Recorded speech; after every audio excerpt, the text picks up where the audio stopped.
Jillian Mayen here for BTN.com alongside Jon Crispin, and we're talking a little bit about hoops today just because, well, we're partway through the season. We've seen a lot in conference play so far. Let's start with Iowa. They are 2-2 in Big Ten play.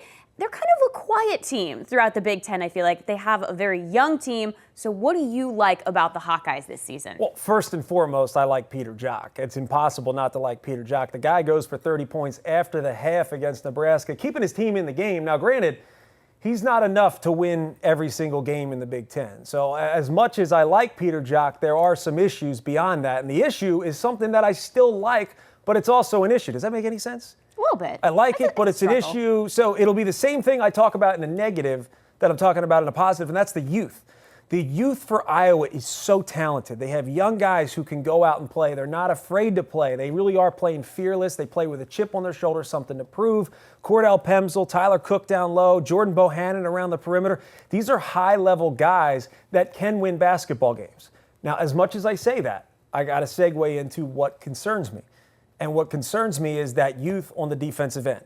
And anytime a coach talks about having young players, there's two things they really discuss. And one is execution on the offensive end, because you just struggle to execute with young guys. They don't understand setting screens. They don't understand cutting hard, because where they played a year ago, they were dominant.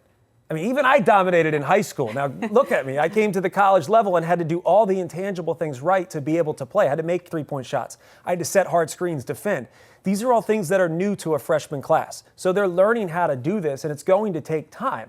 I think defensively, if this team can lock in, they can buy into being one single unit defensively and at least hold teams to 70 points, they could finish within the top 6, 7 of the conference. If they don't, they're going to slide down 7, 8, 9, 10, where you automatically become irrelevant when it comes to NCAA tournament time. How much does consistency play a factor when you're factoring in the youth and the struggles of being a young team? Where should you start to see consistency in the play? What should Fran McCaffrey be looking for in this team?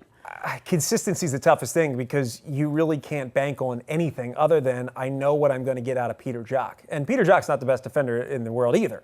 And I'm fine with that, because he goes out and gets 30 whenever he wants.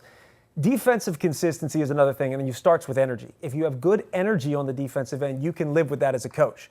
You can't live with boring mistakes, meaning I'm bored on defense and I get beat backdoor. You can't live with that as a coach. So the consistency you want to see is energy and effort. You can live with the mistakes that are, I forgot my assignment, or I didn't trust that my defender was going to be backside and that's how I need to play defense.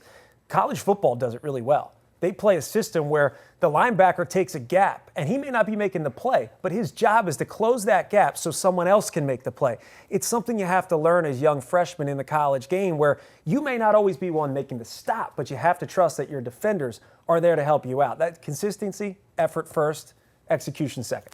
All right, Jon, thank you so much. For more Iowa news, highlights, and analysis, head to btn.com/Hawkeyes.